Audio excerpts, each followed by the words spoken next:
El Estado como un organismo vivo. Los autores clásicos como Karl Ritter y Friedrich Ratzel, entre otros, postulan al Estado como un organismo vivo. Esta idea tiene como base central o insumo elementos tales como la historia, la geografía, la economía y las ciencias naturales.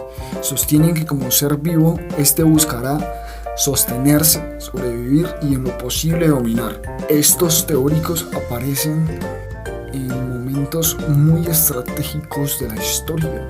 Por ejemplo, Ritter aparece en una época en que el crecimiento del nacionalismo se hace latente, en que la formación del Estado es un ente central y también además es contemporáneo de la Revolución Industrial, pero en resumidas cuentas proponen que como el Estado es un organismo vivo, tiene también ciertas funciones. Primero, tiene unas formas, estas formas le garantizan tener una serie de recursos que están distribuidos en una forma arbitraria. Entonces, al principio la teoría busca dividir al planeta y de ahí tratar de organizar y jerarquizar y generar una mejor lógica en función a la humanidad. Estas formas le revisten entonces de un posibilismo y esto genera unos vínculos con la historia. Por ejemplo, la forma ancha del África explica por qué sus primeras civilizaciones tienden a inmigrar, o cómo Asia es impenetrable por los grandes imperios, o la forma triangular alargada de la Europa, que según el autor explica que esta sea la cuna de la civilización mundial.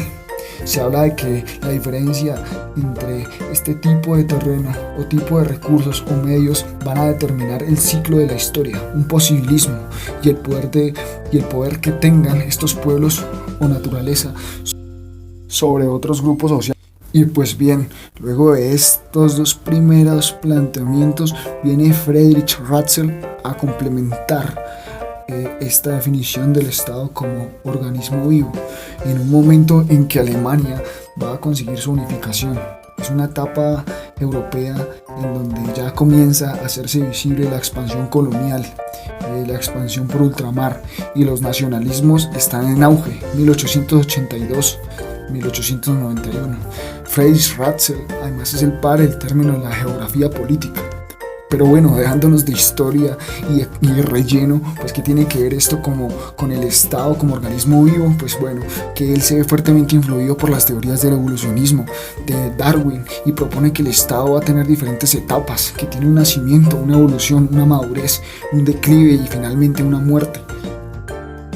Y también de forma muy descarnada, Ratzel considera que como en la naturaleza, esa constante lucha, ¿sí? Los estados también entrarán en una lucha constante por la supervivencia, y así el estado más grande va a absorber al más pequeño, el más fuerte va a someter al más débil, y estos son los pilares para la formación del término del Lebensraum o espacio vital.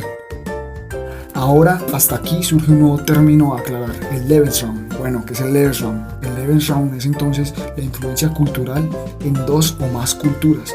Sí, el asegurarse eso, la influencia, el poderío económico y un poderío militar, una extensión territorial, una gran cantidad de recursos para así hacerse una permanencia dentro de este escenario internacional como una hegemonía, Entonces podemos decir que los estados son organismos vivos porque siguen unas reglas, son unas normas bases de proteccionismo que bien les van a permitir extenderse como nación o por el contrario ser anexadas por potencias más grandes.